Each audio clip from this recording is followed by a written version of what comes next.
As you read through the book of Ecclesiastes, you're letting the teacher dismantle your perspective about reality.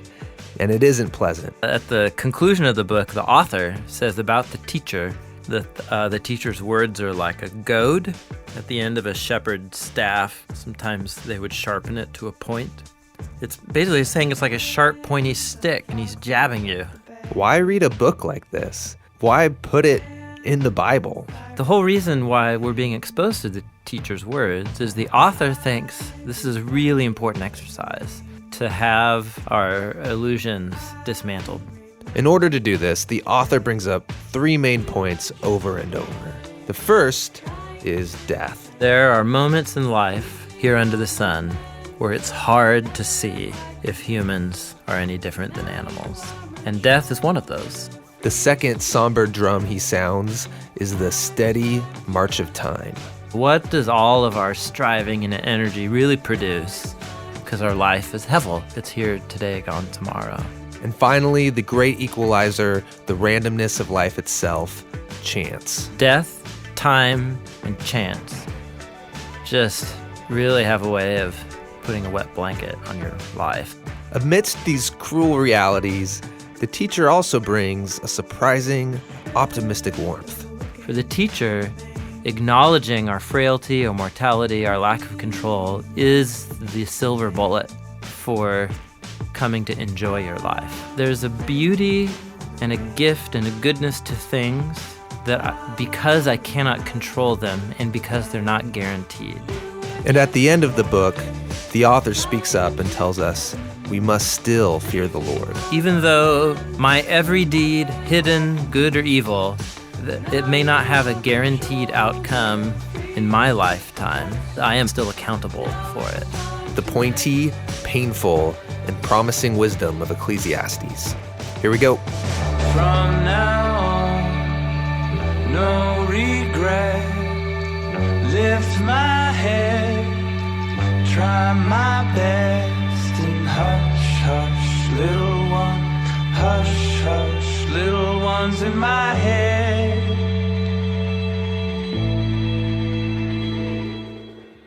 So one of the main purposes of the teacher is to target and dismantle all of the ways that people try to find meaning or generate purpose in their lives with things that ultimately can never give you meaning or purpose. And that's not a very nice thing to do. No, it really, you almost like can see poking at the a bee's smile nest on his face where he is like, oh, you think your career's going to make you happy? All right, let's talk about your career.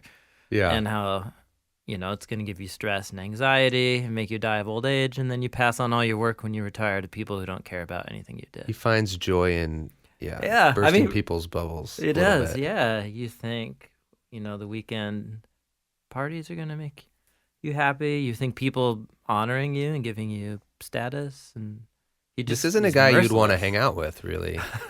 Because you'd be like, oh, man, I had such a great weekend. He'd be like, yeah, but did it really matter? Does it? I mean, totally, yeah. You're going to die. Right.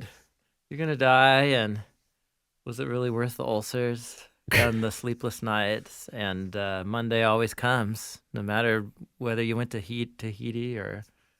So where when we talked about Proverbs being personified, we were like, you want this person as a friend. You want to go to her and ask her questions. Yeah, right. And it sounds like this person...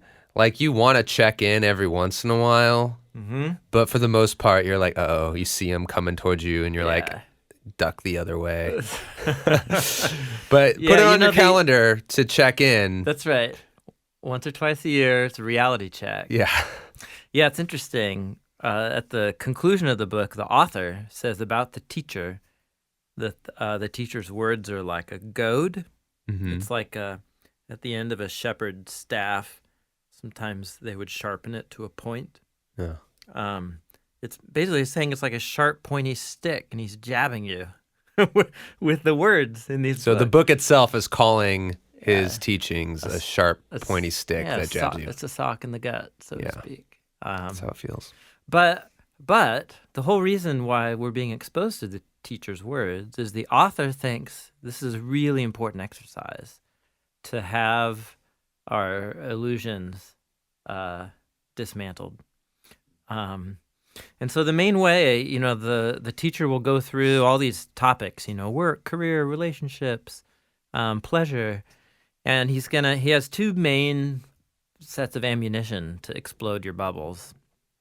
The first one happens right in the opening poem, right in chapter 1, and it's the endless march of time that results in death for everyone.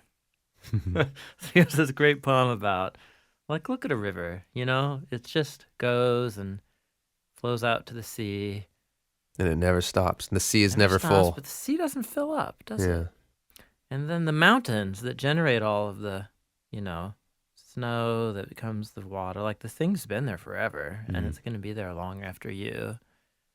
And I always think of it, in Portland, I grew up and now still live on Hawthorne Boulevard, which has become somehow used secondhand clothing central of Portland clothing scene. Yeah. So but at the top of Hawthorne, it's epic, is an old volcano called Mount Tabor. It's one of the biggest parks in the city. And the image that comes to my mind is, think how many fashion trends Mount Tabor has seen come and go over the decades, of bell bottoms and then pleated slacks and then, skinnies and then bell bottoms again or whatever. Now it's just whatever, define your own fashion. But Mount Tabor's never changed. It has in the long. The stream of fashion has changed, but that's right. It never fills up. Yeah. So that's his vision of human existence, is all this flurry and activity. But the world in which we live, it's steady. It's here long before us, and it'll be here long after we die. And so what does all of our striving and energy really produce? Because our life is hevel. It's here today, gone tomorrow. With that opening poem, then, he just has this ceaseless drum of, we're all going to die. We're all going to die. Yeah. Some of the lines are classic and actually kind of scandalous to find them in the Bible. So here's one from chapter 3. As for humans, God tests them or examines them so that the humans might come to see that they are like the animals. Surely the fate of human beings is like that of the animals. The same fate awaits them both. One dies, and so does the other. They all have the same breath. Humans don't really have an advantage over animals because everything's hevel. They all go to the same place, from the dust and return to the dust. And then he says this he says, who knows if the human spirit even rises upward or the spirit of the animal goes down into the earth? Yeah. It's really dark. Right. And it throws a lot of doubt into things that we've learned about the image of God and what there's something more. We're more than just animals. Yes, that's right. That's right. Does he not have that perspective, or is he just getting into a really dark place at the moment? I think it's the latter.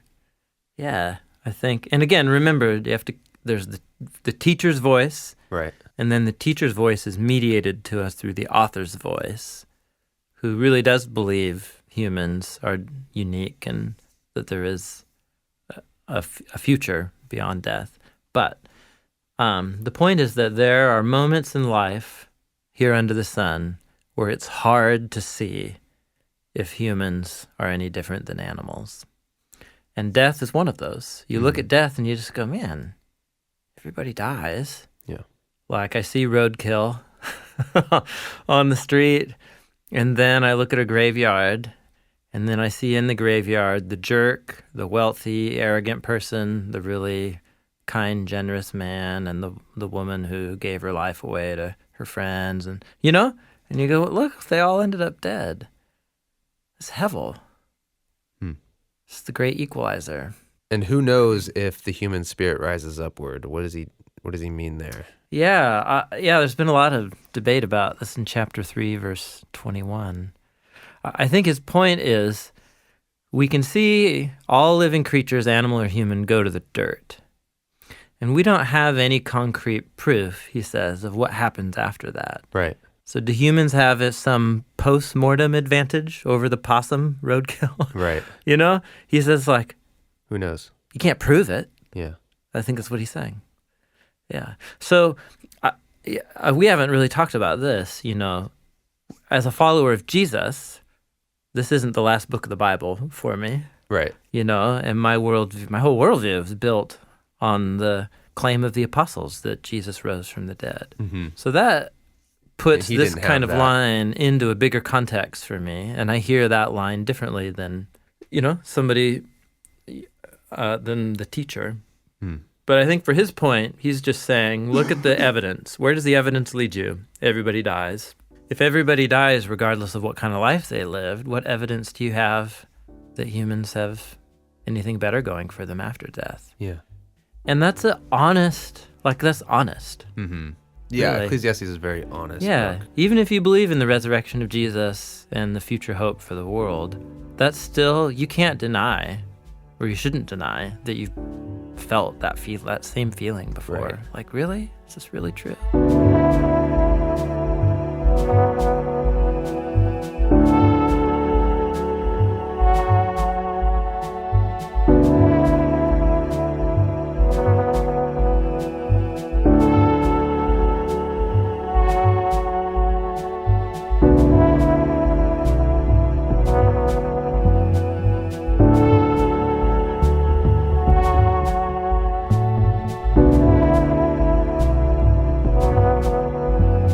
Can we go back to the March of Time Yeah. idea? I don't think this is important necessarily, but I think it's interesting that we're in a time in human history where we have a perception of time that's very different Yeah. than any other generation. Like, we think in billions of years, Mm-hmm. which it's hard to do. I mean, I don't successfully think in billions of years, but like, Yeah, we have these geological and formation of galaxy like timetables. yeah, like we could trace give us back what the we scope. understand about how physics works, and we can see how all elements are moving away from each other in space, and at the rate they're doing that, you rewind the clock and you get to this point where it must have all been compacted into one space. Some 14.5 billion years ago. Yeah, or and then they whatever have it a is. number That's right. Yeah. based off the math. Yeah. And then you could do the same thing. You can go forward billions of years, and we can know in X billions of years, the sun will die. Our sun will die. Yeah. If the teacher understood that, I guess it would be the same sentiment. I in think a it way. would be. He wouldn't say, "Hey, nothing never changes." He would say, "For the most part, in our existence, nothing's going to change." But then if we look at the grand scheme of things, not only are we going to die, the sun is going to die. Yeah. The universe is going to die. Yeah. So even if you figure out how to live thousands of years or hundreds of thousands of years or a billion years, if somehow you figured that out, like good job, Ray Kurzweil or something, you figured it out, the sun is still going to die. Yes. And at some point, this entire universe is moving at such a pace that I think physicists think that it's just going to end with everything getting cold and just falling apart and there being no energy left. Yes, I think for the teacher, this is 2,500 years ago. So he's basing himself off of a tradition that for him was probably, thousands of years old by his time too, of observation of the natural world and how things work. Yeah, I think his point is from our limited vantage point, nature is just this kind of steady cycling thing. And compared to humans, it's just a steady, Yeah, compared to humans, it's it's as the steady as steady can march be. of time. But what he didn't realize is even that Sure. has an expiration date. Yes, got it. The mountains won't be here. But even think about what you just said, like modern physics does show us like galaxies form from stardust and combust. It's just like, it's like the river never fills up the ocean. The stardust just keeps recycling into, galaxies. And so on the like 14.5 billion year timeline, there's a beginning and there's an end or whatever. But Yeah. in terms of but just anywhere the in way like, the universe, anytime within that, It's Sure. just the same stuff Like happening. a star, the hydrogen will all form from gravity and create a star. The star will grow. It'll start to create all these other elements in it, and then Yeah. eventually it'll explode. Yeah. And that stardust will turn into planets and different Yeah. things. And then another star will form. Yeah. And then those will orbit around it. Like you and could it just actually keeps going write, and going. you could write Ecclesiastes 1, a version of it, Yeah. and with that language and Right. vocabulary, and still make the same point. It's Yeah. like, but humans, what are we? Yeah. I think It's a good point. interesting. I just always get really fascinated thinking at those time scales. Even if you don't want to think in man. billions of years, if you just want to think in tens of thousands of years, or I don't know how long it takes, but these mountains that he's talking about that have always been there, Yeah, that's they right. haven't. They haven't always been there. And That's right. mountains are going to get leveled out by wind. And then eventually new mountains will form when new tectonic plates slam into each other slowly over thousands of years. That's so crazy. It's totally crazy. And then here we are Yeah. building Yeah. houses on cliffs near the ocean I know. where Yeah. we're like, hey, this is going to last forever. And it's going to last for like another 100 years and then it's going to fall apart. Yes. We both have young toddler boys, so we're both outside in the dirt a lot, I imagine. And so I'm outside playing with my sons in the dirt, and we find a group of ants or something. Yeah. Right? And that's my observation of Yeah. them. It's like all this flurry of activity, Futile but their ant energy. hill's decimated by my son accidentally stepping on it. Right. Or the next rainstorm. Yeah, the next day, totally. And but from from the viewpoint of the last ice age or whatever, that's like our entire civilization Yeah. is like that. And that's his point. That's his point. That's his point. In the and he opening says, poem. hey, look, the mountains last forever. Little does he know they're not. Yeah, right. And you could even say death is the great equalizer. Even the mountains will die. Yeah, that's right. And Yeah. even if he's like, and the sun will be there forever, then we would go, actually, no, the sun Sun's is going to gonna die too. Yeah, which might Death is the great- would probably freak the teacher out. But then he would say, exactly, see my point? Yeah, fuel to his fire. You're just proving my point. Yeah. Yeah. He'd get along great right now. So that's his first one.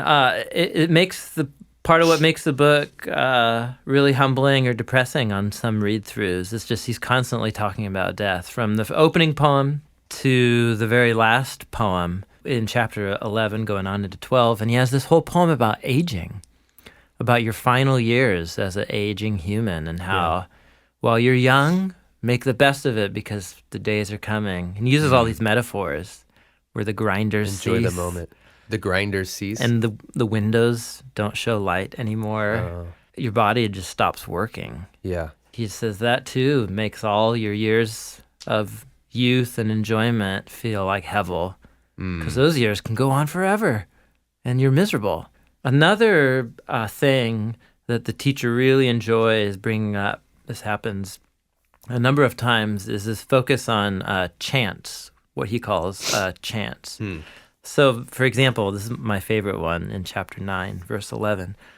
He says, here's something else I've seen under the sun. That's a common theme. He'll just be talking and then he'll just say, here's something else I've seen. Yeah. And then he says this: the race doesn't belong to the swift or the battle to the strong, nor does food come to the wise or wealth to the brilliant or favor to the learned, but time and chance happen to them all. Yeah. It's so well put. So his whole point is, again, think Proverbs. Yeah. Don't lean on your own understanding. Commit your ways to the Lord. Be wise. Yeah. Life is too random. Yes. You have no idea. His whole point is you can never guarantee. Yeah. And the fact that you can't guarantee it doesn't therefore mean that God isn't good or that God's a jerk. It just means that God has ways of working or orchestrating things or allowing things, that don't fit the Proverbs equation. And so you're just going to have to reckon with that. Otherwise, you're setting yourself up for a fall. So he'll run this through. He'll say, there'll be a guy who works his whole career really hard and he gets to enjoy his wealth in his old age. But then you'll get a guy who works his whole life, and he says it's sleepless nights, anxiety and stress. Then he has to leave it all in retirement to some young person who doesn't care at all. And he's like, and what's, like, they both work just as hard. So it's that glitch in the system that we've talked about already. Yeah, so like if life was fair and you took two people who worked just as hard and they made the same right decisions, that life should go the same for them both, equally as well. But the reality is that life is so random. You set this guy in one direction and this guy in the right direction, and they both do the same things right. One guy could become a multimillionaire and have the gift to enjoy it, and then another guy could end up miserable and have lost everything, or have money but it's drove him into depression. And that's not fair. Because he didn't do anything different. That's right. That's exactly right. So, and again, his point there is just to deconstruct your expectations and to help you reckon with how life actually is here under the sun. So death, time, and chance. Just Death, time, and chance. really have a way of putting a wet blanket on your life. The march of time. Yes. Everything will die. You know, and you have no control. yeah. The chance thing is really like, stop pretending you have control. That's really it. That's exactly right.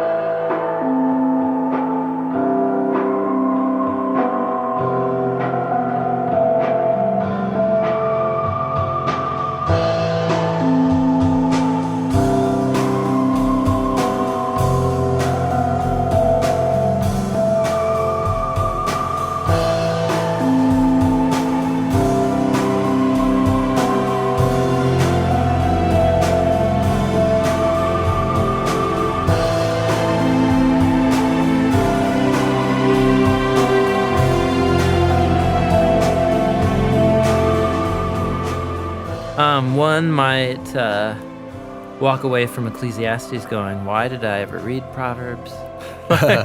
You know, like, what's the point then? And then here, the teacher just surprises you, where on a handful of occasions, he'll come and say, you know, still though, being a wise, moral person, fearing God, you should still do that, by the way. So he'll say, like, wisdom, being wise, making wise decisions. That actually is good. Life will probably be a little bit more enjoyable for you if you're wise. Right. And you can prolong your life.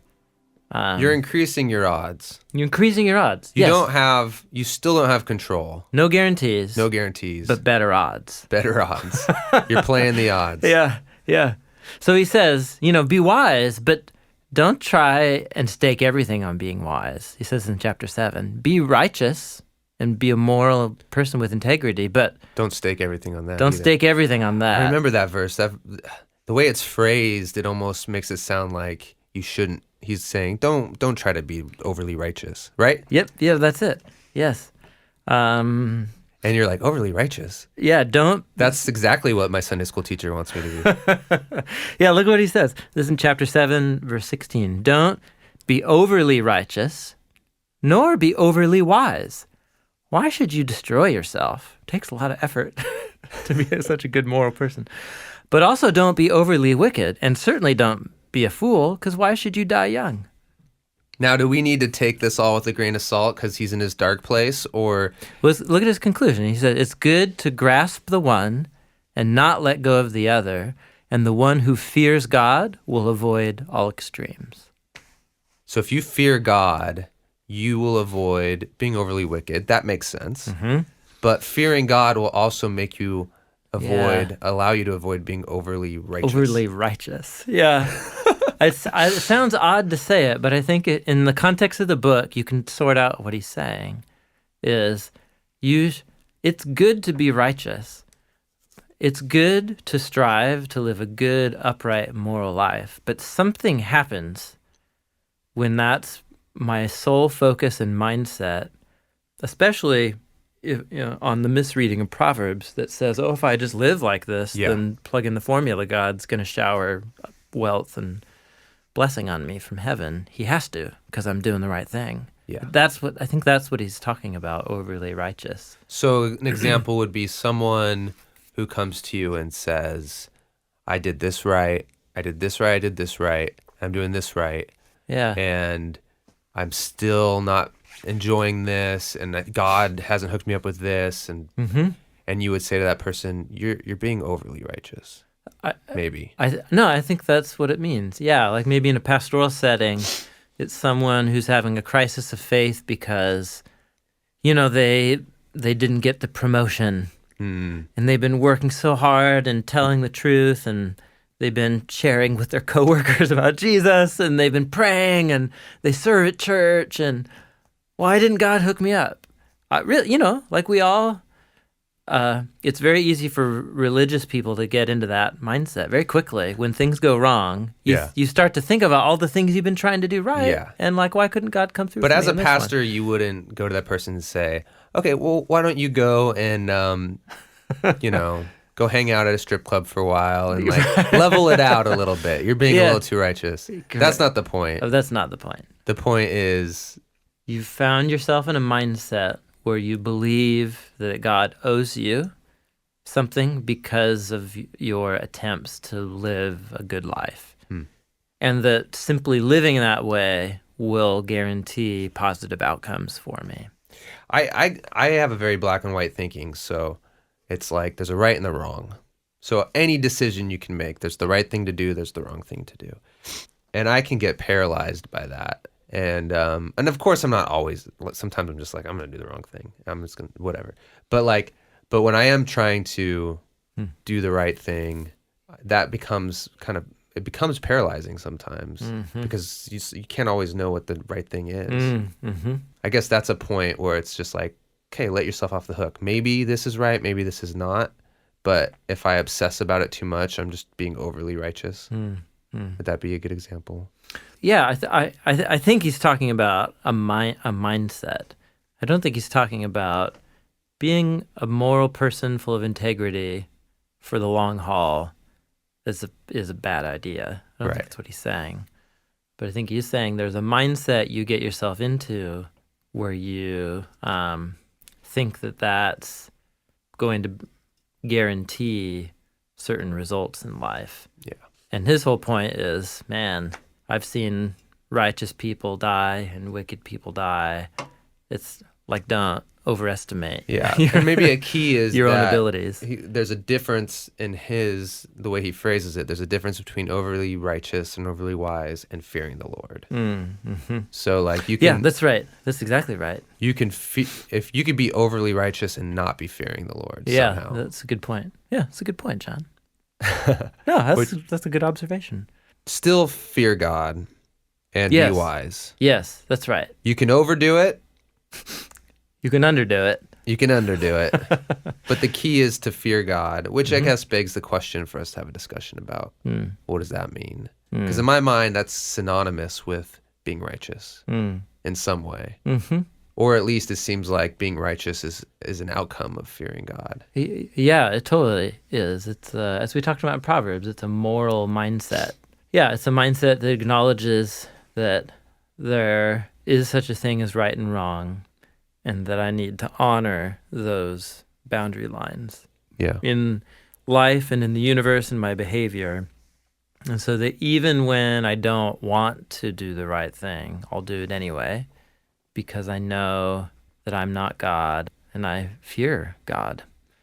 There's a reverence and awe that I don't get to redefine good and evil.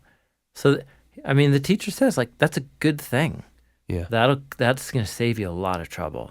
Yeah. But what it won't do is guarantee you success. Overly righteous, it could mean a mindset, but could it also mean sometimes you just got to cut yourself some slack? Like God loves you, and you're not going to do everything right. And every once in a while, there's going to be that moment and you're like, I know this is the right thing to do. I just can't. And for you to go, you know what? There's some wisdom I feel like God's okay with me not taking this problem on or not yeah, that's interesting. letting this one pass.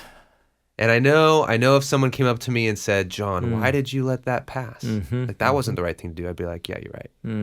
That was, I just didn't have any more energy. I was tired. I know that person over there now is gonna have it worse because of that. But I was gonna drive myself crazy if I tried to be the hero. Is it don't try to be the hero? Wow, that's really interesting. It's personal too. Yeah. I think. The Messiah complex Yeah, thing. no, there's a lot of scenarios. What comes to my mind is just personal experiences in local church leadership, but just leadership in anything. Being a part of a leadership team or an individual leading something. Well, yeah, you get faced with decisions where there is no great decision. There's just that's probably the best option available, and it's better than the other one. Right. But neither one is the great decision. Yeah. For what you would hope. And then you do it, and you wish it could be different, but you don't have any control of that, right? And well, here's another example. It's really interesting. I think that's right. I can't remember what this is called, but there's this Peridot, or there's this dilemma. It has a name.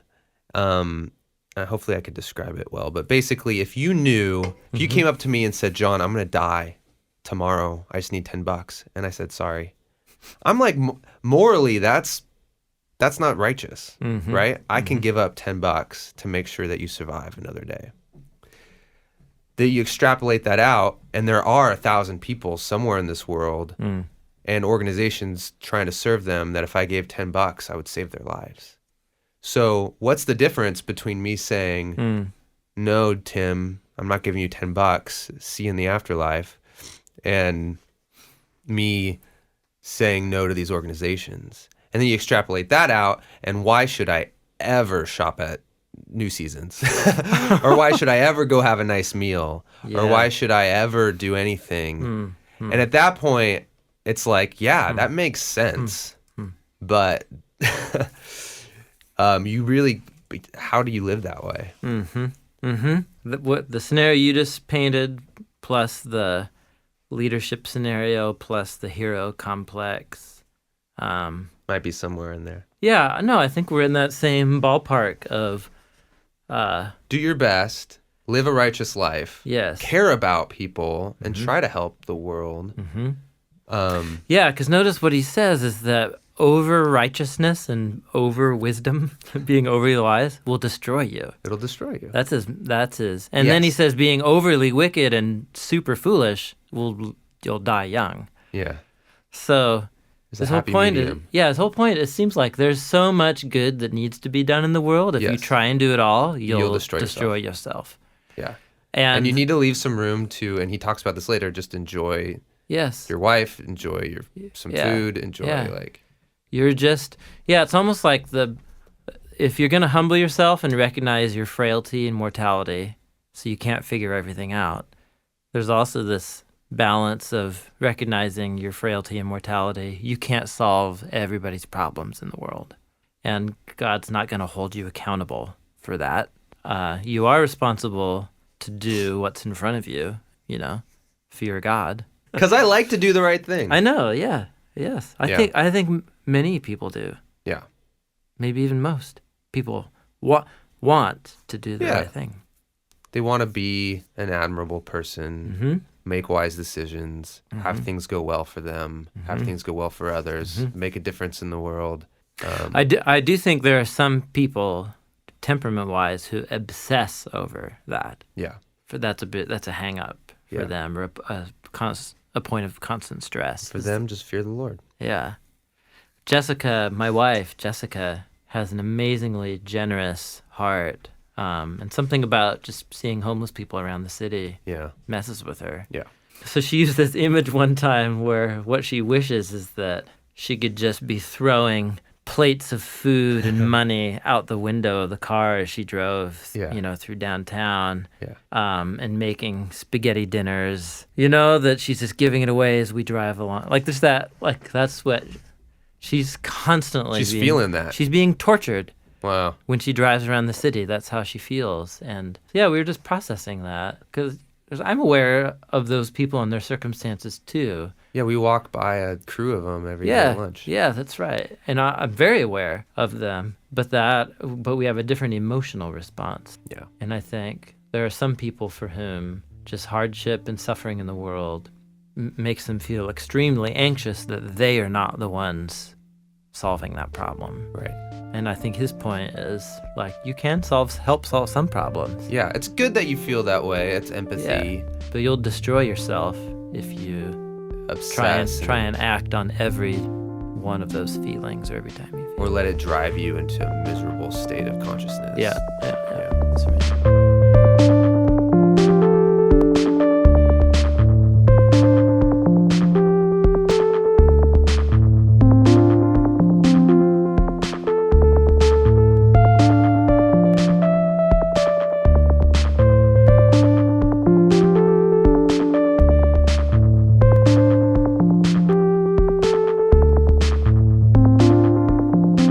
What are we supposed to do with all of this? Death, march of time, chance, be wise, but no guarantees. Yeah.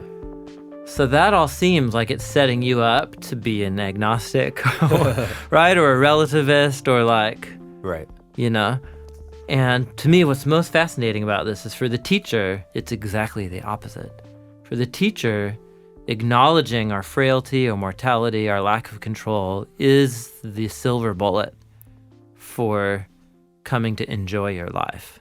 Yeah. And that's very non-intuitive for Westerners, I think. Not at all. And I feel like I want to talk about this because I want this to sink in for me a little bit. Because I love this sentiment. There's the carpe diem, seize the day. Yeah. There's this, it's in vogue right now with like meditation and just, don't obsess about your thoughts. Just kind of enjoy your breath and like just be present. And I think there's something here that seems to overlap with that. I think so too. Yeah, this is one of those points where we are reminded that the Bible is a Eastern document. Yeah. From modern Westerners' point of view, right? America and Europe. It didn't pop up in Enlightenment Europe. Yeah, it's very much a Eastern mindset and mentality. And so this is one of them. There's 6 different times where you're on a downhill slope in some poem or something essay of the teacher, and he's like, meaningless, hevel, you're going to die, it's all, And then all of it, he'll just stop and he'll say, so enjoy your life. Yeah. Go have a drink with a friend, enjoy your wife if you're married, eat a good meal. And you're like, wait a minute. So my favorite one is in chapter 5 here. Chapter 5, verse 15. He says, everyone comes naked from their mother's womb. And as everyone comes, so you depart. They take nothing from their toil that they can carry in their hands. This is a grievous evil. All their days they eat in darkness with great frustration, affliction, and anger. Who's eating in darkness? The dead? People who work hard, but you can't take any of it with you. So all your days you're working to generate wealth, and you eat in darkness, and you're frustrated, and you're angry, and then you die. Why are you eating in darkness? You can't take. I think that's just his description of a bad week at work. Oh, okay. Yeah. You worked late. You're eating by yourself. Everyone went home. And then you die. In the same exact way you were born. It's like, that's so screwed up. And then his next sentence is, so here's what's good. It's appropriate for a person to eat, drink, and to find satisfaction in their toilsome labor under the sun during the few days of your life that God's given them, because that's your lot. So somehow, recognizing I'm frail, I'm mortal, I can't take any of this with me, but somehow in there is something good. And I find a good meal and a drink and some degree of satisfaction in this work that has no eternal significance as far as I can tell today. Huh.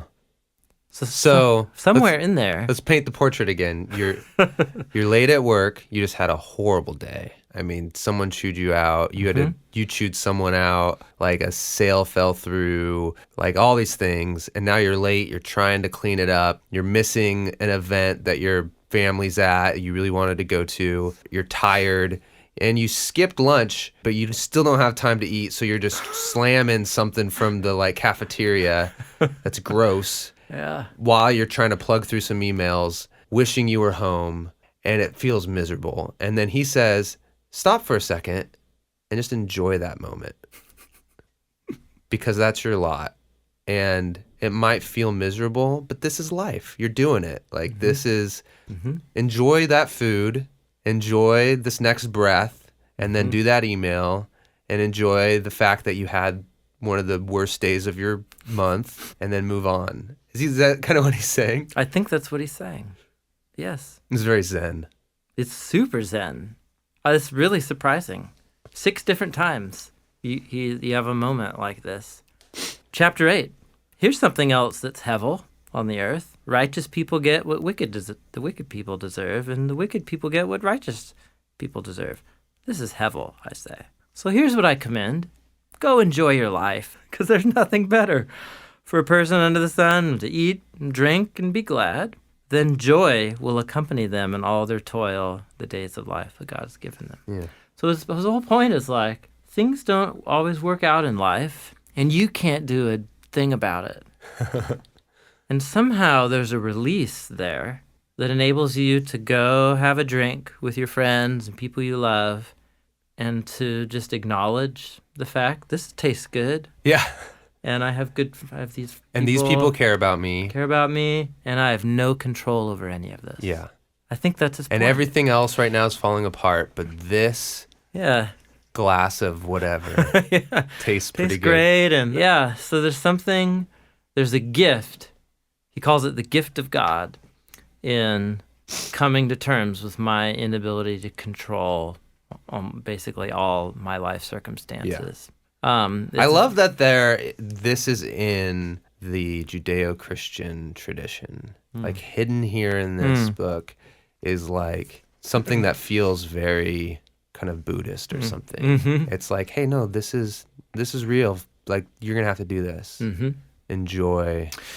Take a breath. Yeah, it's interesting. I'm not, I've only, other than talking with friends, or acquaintances who are Buddhist and reading some Introduction to World Religions, it'd be interesting to see what's the real overlap. Yeah, what is the real overlap? And then what's, I don't know either. And then what's the difference? I think from a classical Buddhist point of view, it would be, I'm trying to lose any sense of my own individuality or will. Oh, sure. And allow my consciousness to be absorbed into the oneness of the universe. And that allows me to be detached from any of my life circumstances or having emotional responses to them. I think that's the basic idea. That sounds familiar. Whereas I think for the teacher... He's like actually... be even more centered in that emotion. Yeah, because his whole point is, angry. God's in control, like God's doing this. I just can't figure out I'm not God. And so it's this place of fear, of humility before God and giving up control to a person who I don't always understand. Yeah. But I have to learn how to trust, and I just have to reckon that I don't have control. And somehow I can see my life as a gift from God. Yeah. Even if it sucks. Yeah. So, think about what he means here. There's a beauty and a gift and a goodness to things that because I cannot control them and because they're not guaranteed. I think that's what he's saying. So there's a beauty because you can't control it, or a beauty in spite of the fact that you can't control it? Oh, well, the point is you can't control what your work day or your career produces. So enjoy whatever it is that you get out of it. Yeah. And the fact that enjoy it in spite of. Enjoy it, in spite of. In spite of the fact I suppose that's for difficult things. Right. And then there are other things, like he says, like a good meal or a drink or a friend. Enjoy it for what it is. You enjoy it because you're not guaranteed a best friend in life, and you're not guaranteed to live in a place where there's good craft breweries around to enjoy good beer. But when you get one, Enjoy it. it's here it is. I'm here right now enjoying this. And there's a beauty to things that you can't control.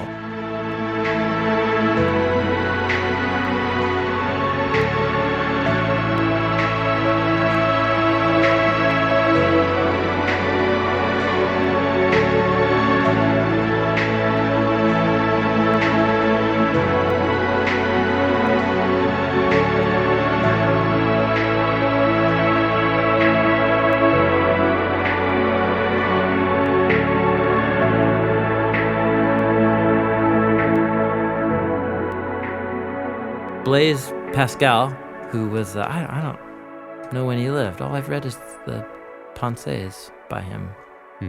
Anyhow, he has this profound quote that's one of his thoughts in Pensées. And to me, it summarizes so much of what the teacher is trying to say. He says, we're never satisfied with the present.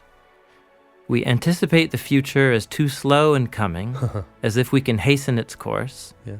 Or we recall the past to stop its too rapid flight. We are so unwise that we wander about in times which are not ours, and do not think of the only time which actually belongs to us. We are so idle that we dream of those times which are no more, and we thoughtlessly overlook the only time that exists. It's because the present is generally painful to us, so we conceal it from our sight, because it troubles us. And if it happens to be delightful to us, we regret to see it pass away. We try to sustain it by the future and try to control matters which are not in our power, preparing ourselves for a time that we have no certainty of reaching.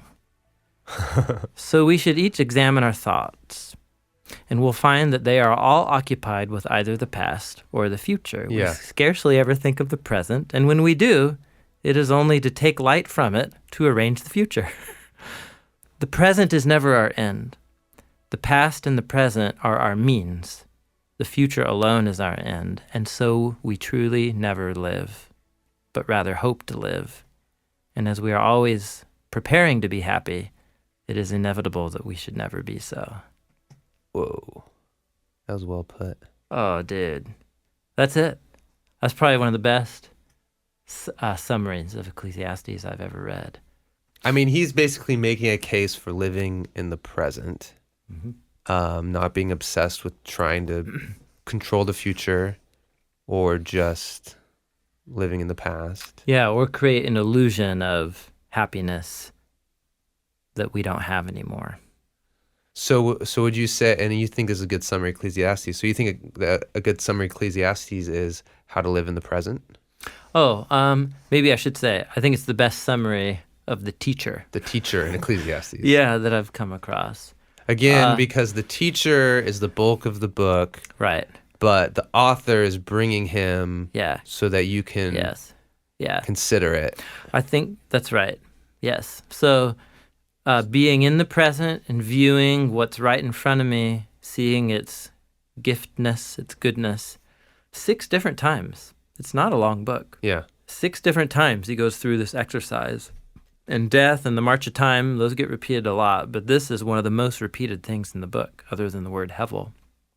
So this ability to see in even the pain and difficulty of my present some kind of gift. And that's clearly a major theme for the teacher. Yeah. And it's really profound. And so I think what Pascal is playing out here is a way into what the teacher's saying. You know, you're still breathing, you're still alive, you can still laugh. This isn't something that any person can ever say on someone else's, for someone else. Sure. You know? Yeah. Like all you can do sounds really is say, listen, I'm trying to get here. Yeah. And maybe this will be helpful for you, but man, as a pastor, I'm always so aware of this, you know, when I'm like teaching in a Sunday gathering, and it's like, I know that I have no clue of the stories that are in the room. Yeah. And so I'm not going to try and tell someone they should have a good day, you know? But I do think there's wisdom here because A lot of the reasons we're not having a good day is because we have really screwed up expectations out of Christianity or out of life in general. And that's what this book dismantles for our good, I think. It's really interesting. I love how he talks about how we're using the present to try to control the future, and it's kind of futile in some ways. But it's not completely futile in that if you are wise, you're increasing your odds. Yeah, that's right. So it seems like there's this little give and take of like, yeah, spend some of your time increasing your odds, thinking things through, making good plans, being, reflective about the past to learn from things, and then thinking about the future and architecting plans for how to go. Like, there's wisdom in that. But then if you're always stuck in that gear, then that's a cruel joke. Because, first of all, it might not work out. And second of all, then you never actually were just living. Yes. And so it kind of seems like there needs to be a balance there. Yeah, that's well said. I think that's right. Yeah, we're almost back to don't be overly righteous. Right. That's overly wise. Overly wise is like, from 6 a.m. till noon, I reflected on the past. And then from noon till bedtime, I planned for the future. Yeah. And when did you live that day? Yeah. I didn't. Yeah. Yeah, there's some days where I put my head down on my pillow and it's like all of a sudden I wake up and I'm like, whoa, where's my mind? Like I've just been churning on like, oh, there's not enough time, or I got to get to this thing and solve that problem, Yeah. I realized my whole day I've just been in like some time scarcity problem solving mindset. Yeah. And then I'm like, I didn't actually even enjoy anything today. Yeah. So sad. I think that happened. Seasons in life. I think we all find ourselves there. And half a dozen times the teacher says, just stop. I think that's why some people like to run long distances. As though I've heard from like long distance runners is at a certain point, you are so tired, that all you can do is focus on running. Yes.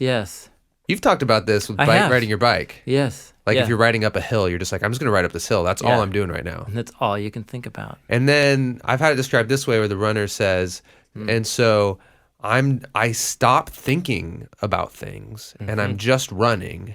But then all of a sudden the thoughts that I'm having are no longer the ones I feel like I'm trying to control and think. It's just like it gets into a different rhythm.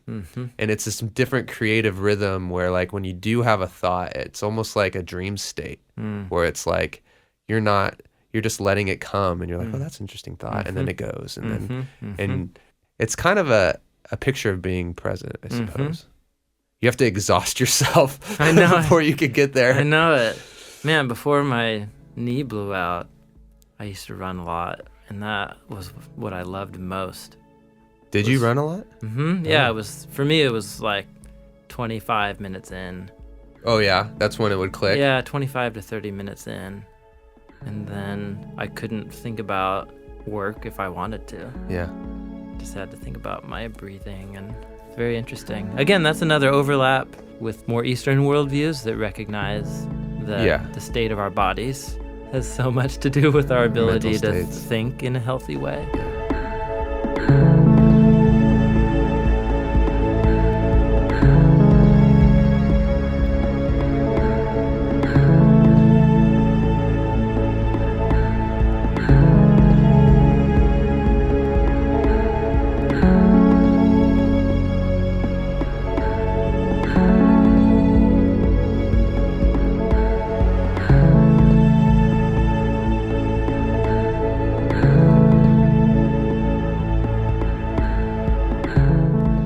Moderation, live in the present, don't try to control things. Life is full of these things that are out of your control and that don't always make sense. Death and chance and time will put those in your face every day if you think about it too much. Right. And then out of that flows, so what do you do? Well, you still try and be wise, just don't expect too much out of it. And then the gift of God thing. I think that's, which is to enjoy your lot. To be present and to enjoy what's in front of you, no matter what that is. And so that the author puts this in front of us. To what end? Why does the author come and say, listen to this teacher and these things? Yeah, well, he tells us why. I mean, the author is anonymous, but the very end of the book, in chapter 12, the author says, the teacher was wise. He imparted knowledge to people. He pondered and searched out and set in order many proverbs. The teacher was a wordsmith, he says. He searched to find just the right words. And he affirms, he says, what he wrote was true and right. And then he says this, he says, the words of the wise are like goads, and their collections of sayings are like embedded nails. So he recognizes this is painful. Painful. It hurts you to hear this, but you need to hear it. And why? Because ignorance is bliss, right? Yes, well, he said it earlier. He says learning will make you sad. And he says it here. He says, be warned, my son, of anything in addition to them, of the making of many books there's no end, and of much study wearies the body. So it's almost like he's hedging now, and he's saying, listen to the teacher. It's very important that you hear it, but at a certain point. This is the author. Yeah, this is the author speaking about the teacher's words. Oh, and he's the one that says, don't... Be warned of in taking this even further. Okay. Be warned of anything. Far enough. We've gone far enough. I think that's what he's saying. Yeah. Because listen, you can rack your brain over the existential questions and write 1,000,000 books, and all you're going to do is make yourself tired. I think that's what he means. It's like he drove us over to this ledge, this like fantastic, gorgeous, just like cliff, and he's just like, this is the end. We're stuck here. And then you think you're there, and you think, okay, I guess I'm gonna have to jump off of this cliff. And then the author goes, cool, let's not go any farther. Yeah, that's right. Yeah. Like, this is a good place to have gone to, looked at this. Now let's... Yeah, you'll be shaped by this experience. You'll remember it because you got poked. You got poked. You got stabbed by the goad. Goaded. But this will destroy you if you take this all the way to the bottom. And then the author's bottom line at the end of the book, it's a little concluding poem. He says, now we've heard everything. Here is the conclusion of the matter. Fear God, keep his commandments. This is the duty of all mankind. For God will bring every deed into judgment, including every hidden thing, whether it's good or evil. So he says, no matter what's been said, we're Israelites. So, right? Yeah. 10 Commandments. Yeah. The Torah, the covenants, God's creator. He's going to bring justice to our world. He's doing something with us. And even though my every deed, hidden, good or evil, it may not have a guaranteed outcome in my lifetime, I am still accountable for it. So if I steal paper clips from work, I might not get fired. And if I worked really hard and no one ever acknowledged it, and I didn't get the promotion or whatever. So all the same, everything I do will ultimately be weighed and held accountable. He calls that God bringing every deed into his judgment, which is not a bad word, especially in the Old Testament. It's justice. Yeah. Isn't it interesting? Judgment has negative connotations in English, but justice has very positive connotations.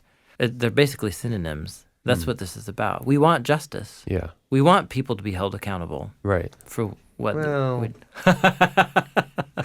I want certain people. I want people other than me and the people I care about. Yeah. Right? So, so there's this idea that even though life is shrouded in hell now, it won't always be so. That's what he's saying. God will clear. Okay. God is going to clear the hevel. One day the fog will be lifted. Yes. Yeah.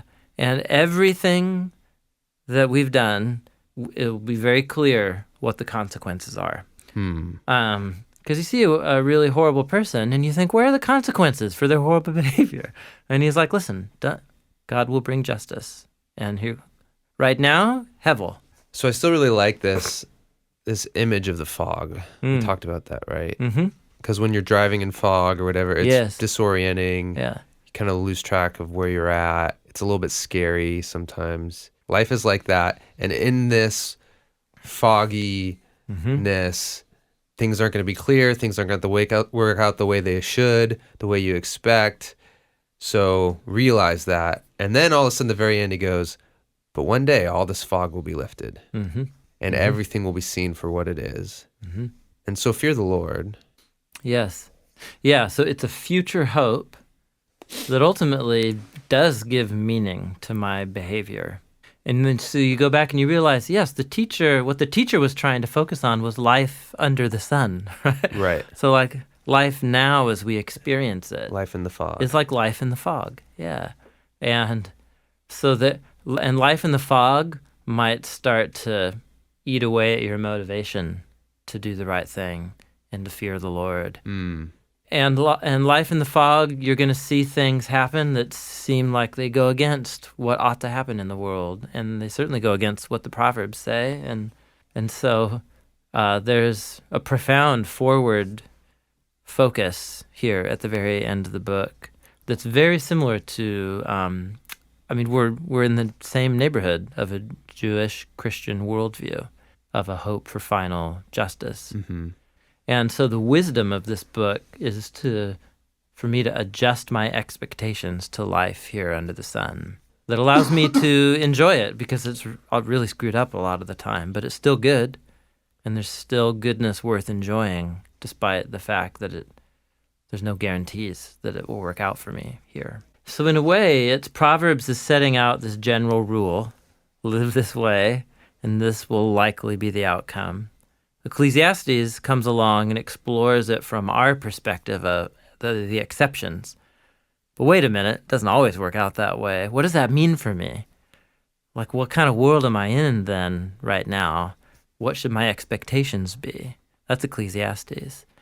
And then Job is going to sit in the same place of Ecclesiastes, but then explore the question of, well, what does that mean about God? And who God is and how God interacts with the world. Ecclesiastes was focusing on how I deal with the world in light of the Hevel. And Job will then contribute to the conversation and guide us in how we think about who God is. So can we do a little thought experiment really quick? Yeah. So we talked about how, like, if you went to, I think I turned it into a bar, but you walk into a bar and there's Proverbs, Ecclesiastes, and Job. Yeah. And you get to sit down with them and ask them a question. Let's say you're going to sit down with them and you're like a new parent. And so you're having your first kid. You plan on having a lot of kids. And you say, hey, guys, I want to do this parenting thing right. So give me your perspective, right? So Proverbs is going to say, well, train them up. Yeah. And then the way teach them the right things. Yeah. Fear the Lord. Discipline them. Discipline. Work ethic. Yeah. Yep. Pass on this wisdom to them, and it's gonna be great. And you're gonna be so blessed that you have so many kids, and they're gonna have great, prosperous lives. So use wisdom. Yeah. And then you turn to Ecclesiastes, and he'll say, "Huh, that's interesting." I have this friend who right, like raised their child he did all that. Yeah. And one of the kids died prematurely. Another one hates him now. And the guy who's now old and he realizes he has to pass on everything he worked for to this kid who's probably just going to blow it on foolish things. And he was as wise as he could be. So what I would recommend is do your best. Don't kill yourself. And just cherish those moments with your kids. Like when you're there and you're playing Legos with them, even though it really hurts your back, like, this is it. This is your lot. Yeah. And this is a gift from God, this moment right now. Yep. You're reading Pete the Cat for the 19th time in a row. Or maybe they come up and kiss you on the face and you're just like, enjoy that. But maybe they're screaming bloody murder in front of someone you don't know and it's super embarrassing. But these are the moments that you got. So just enjoy it. Just enjoy it. Yeah, that's well said. And then, but that's Ecclesiastes. And then you got the author who's kind of sitting next to Ecclesiastes and going, yeah, I'm glad you heard that, but also remember that everything you do will be, brought to light and fear the Lord. You are accountable before God for how you raise your child. It's almost like in this thought experiment, we need like Ecclesiastes and Ecclesiastes like chaperone. He like lets him talk, and then he's like, okay, I'm glad you heard that. Right. So now just, fear the Lord. That's good. Yeah, that's a good analogy. And then Job is this wise old person and says, I had a whole grip of kids, and they all were taken away from me. And your family along the way will probably blow up in some way. And I want you to know that God is committed to you and that he's trustworthy, even in your darkest hour. Yeah. I think that's how the conversation would go. And that's the wisdom of the wisdom literature of the Bible. Yeah. So amazing. Yeah. It really is. Being brought into this 3,000-year-old conversation about what kind of world we're in and how to live well before God in this world.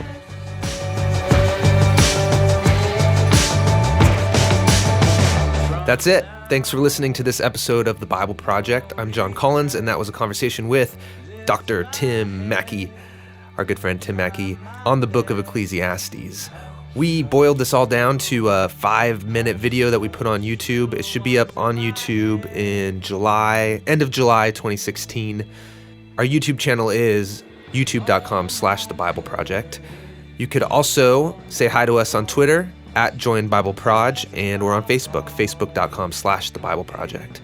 Thanks for being a part of this and supporting us. We've got hundreds of monthly supporters who keep all of this content for free, our videos, our podcasts, the study guides that we put up on our website. You can get that stuff at www.jointhebibleproject.com, and you can sign up to be a supporter there as well. Thanks so much for being a part of this with us.